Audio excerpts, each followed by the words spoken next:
The Girl in the Mirror. First book in the Sam Chronicles.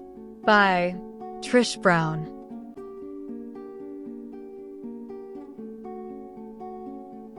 Mother, in turn, eyed the G11S with concern. The fourth dimension can be dangerous if you allow it to override your sense of self. Time is the fourth dimension, but it could be spatial as well at the same time. Things will happen that appear differently there. One communicates telepathically, there is no speech. It's easy to want to linger to figure things out. But be careful. Ignorance is dangerous in the high realm. You become an astral being. There is no physicality. It's not linear. It is also very beguiling. The longer you stay, the less motivated you are to come back. So, we visit it sparingly. Mother continued her lecture. Ordinary gifted humans who have the third eye are also telepathic and are able to visit the fourth dimension, as you can now that you are reintegrated, but everyone is susceptible to psychosis. You will find that the fourth dimension enhances your abilities to communicate with each other as well as your critical thinking skills.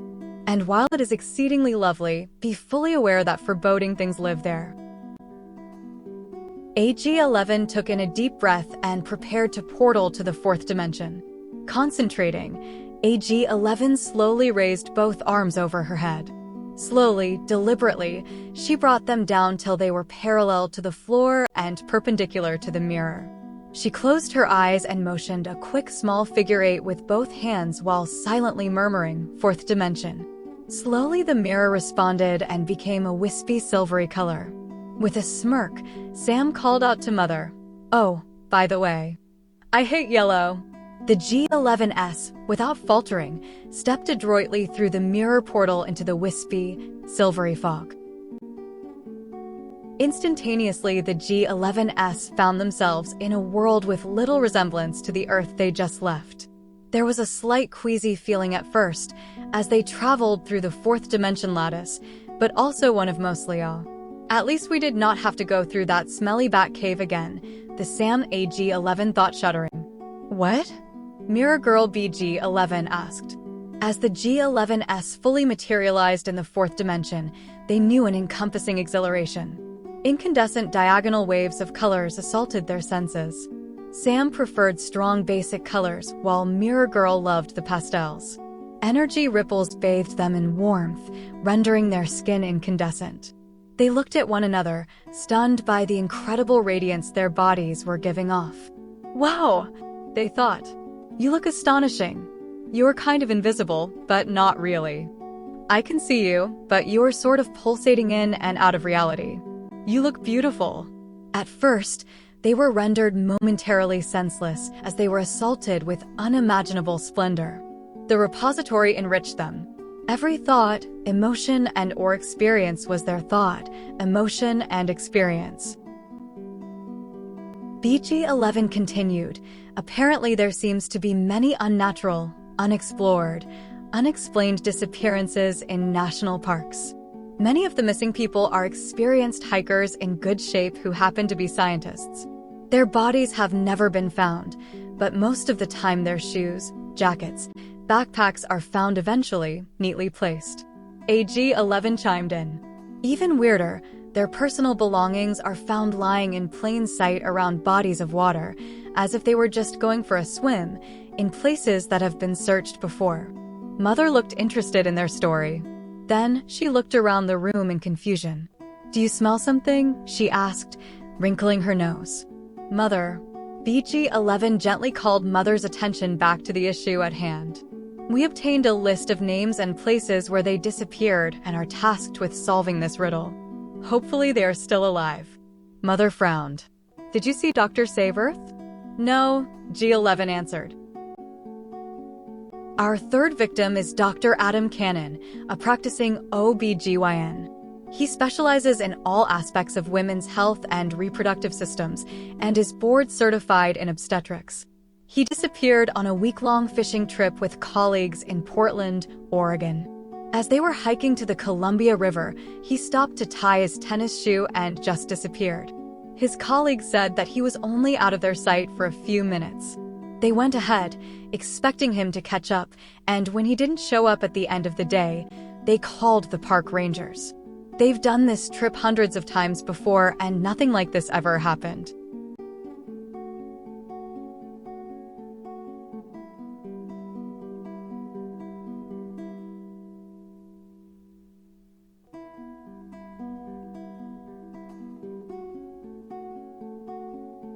Dr. Saverth's image flickered. You know, I don't need you to tell me what you are. Sam, ag 11 sing-songed sweetly. I know what you are. N. Sam, ag 11 took a menacing step towards the apparition, her arms raising in unbidden rage. You took away everything I loved. I'm not even me anymore. Unconstrained resentment flooded the room. ag 11 took another step, raising her arms. Her fingertips burned. Her arms ached. Her eyes flooded with tears. Wait, she told herself. Not tears, right? 'Cause I'm not human, I can't cry. Flickers of smoke appeared unexpectedly where her fingertips were. ag 11, stand down, commanded Dr. Saverth. ag 11 fell silent, slack. Her eyes dimmed as if her life systems were shutting down. BG 11, continue. Girl BG 11 took 2 steps back from Dr. Saverth's image. Keen to be of assistance, BG 11 enthusiastically briefed Dr. Saverth on their progress. The missing scientists we've chosen to times were tops in their fields. They are also in earth-saving, for lack of a better word, professions, BG 11 informed him.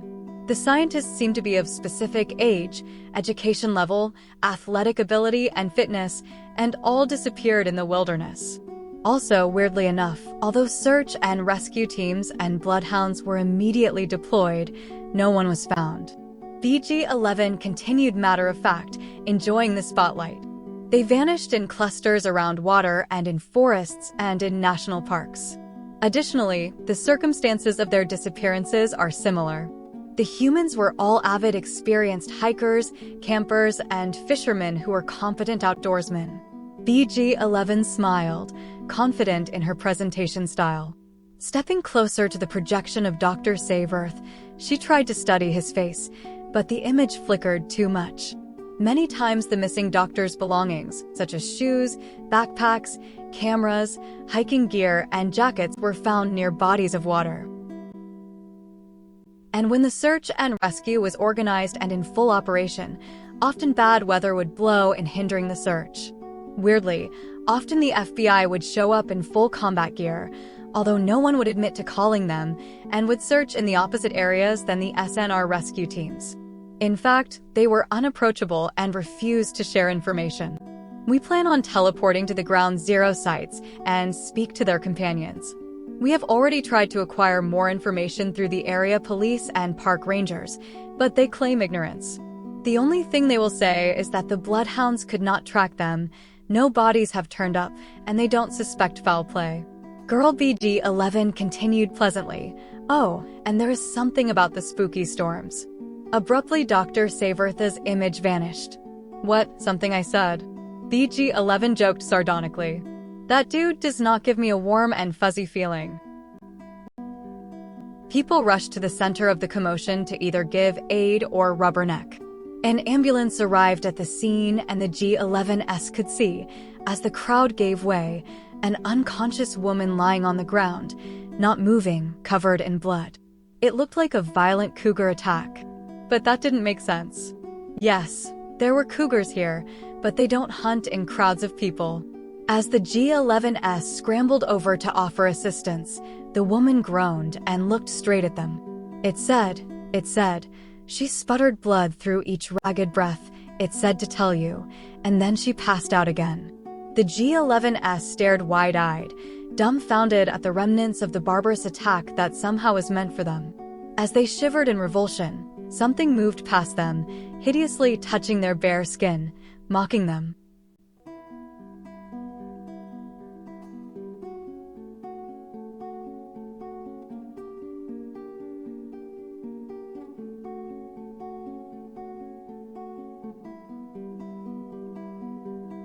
Still clutching Bob, G11S felt themselves sucked violently through a vortex against their will and into the fourth dimension. Propping themselves up on their elbows, they found themselves gazing into the fuming red face of Dr. Save-Earth. First red and now purple, bulging veins threatened to burst off his enraged, blotched face. Dr. Save-Earth eyed them with barely controllable contempt and indignation. "Get up, G11, he bellowed, furious at their behavior. "This is utterly unsatisfactory. This won't do at all. Pull yourselves together. Report. And get rid of that doll thing while you're at it." "Why, I never." Defiant, AG11 retorted, "His name is Bob." AG11 snuggled Bob closer to her chest. "Bob. Say it." Dr. Save-Earth leveled his arms at her and sent a stream of fire in her direction at Bob. But amazingly, before the fire could reach its target, AG11 sent a much more substantial shower of fire Dr. Save-Earth's way, scorching his beard. Realizing the threat, beard smoldering, Dr. Save-Earth, sputtering in indignation, hastily departed behind a curtain of haze. AG11 waved her index finger, and they and Bob were back in the bedroom, no worse for wear.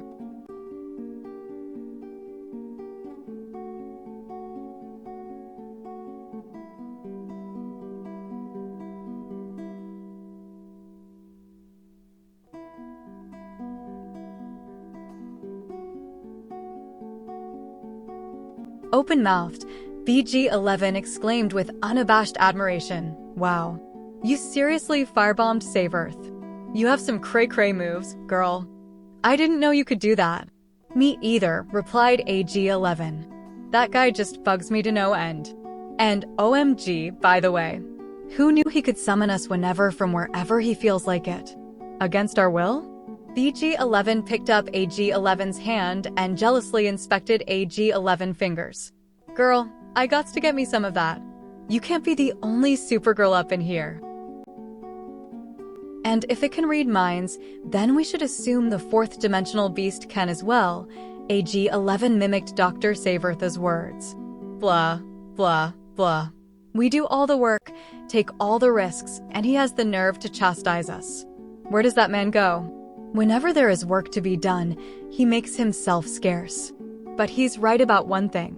The fourth dimension being is a psychopathic serial killer. He is going to keep killing until he dies. Or he kills us. Or we capture him and send him back to the fourth dimension. Although if you ask me, that is too good for him, or until he gets tired of killing, which is unlikely," analyzed AG11. "I concur. Jack's killings are ritual and intentional. It's clear he derives emotional satisfaction from them. He loves toying with his victims before he mutilates them. He berserks out when there's copious amounts of blood. One thing is for sure, it's us he wants. He killed at each of those places we'd been to a few hours before. So, it's on. Guess we're bait." Again, AG11 finished the thought for BG11. "Let's go find Ripper."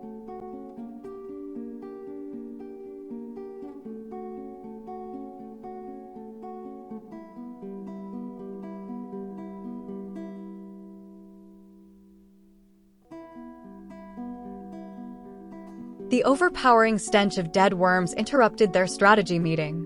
BG11 looked up from her lecture and saw the enemy staring daggers at them. Eyes wide, shivering just a little, she tried to understand his malice. Why did he despise us so much? He was bigger than she imagined and also more terrifying. He was at least 3 times their size. His claws looked shockingly long and sharp. Razor sharp. She remembered the human carnage he left in his wake. His focused hate was petrifying, and she was an AI. The blood and guts she envisioned dripping from those talons was difficult to put aside. She couldn't even begin to imagine how the human victims felt as he tortured them before ripping them apart. And they weren't even his target. Thick putrid spittle dripped from his fangs in eager anticipation. His taloned hands opened and closed as if splaying their soft flesh from their bones. A strange low sound came from his throat, followed by quick swallowing motions. GP11 watched as a disturbing grin spread over his face as he eyeballed his quarry, a little helpless human girl. My, oh my, oh my, he thought gleefully and quivered uncontrollably with delight. Was he going to eat us? BG11 asked, alarmed by his behavior. AG-11, however, amused by his display, sneered contemptibly at the creature and purred, "Sup, Jack. If it ain't my fave stalker. Word is you've been jonesing to hook up." Eh? BG-11 nudged AG-11, stepping back from the threat. Now is probably not a good time to provoke him, just saying.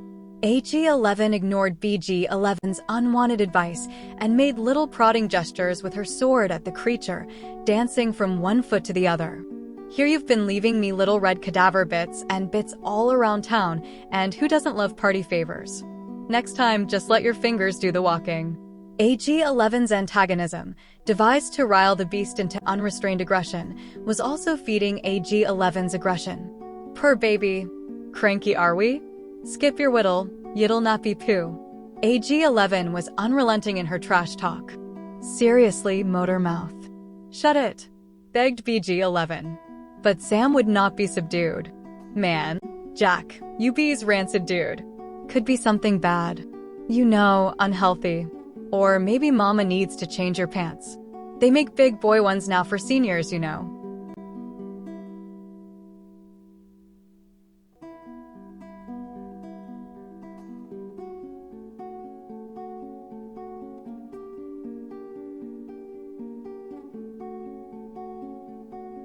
Bob, alone on the cliff, oblivious to the solitary stream of blood threatening to engulf him, gazed up at the sky, eyes fixed and dilated.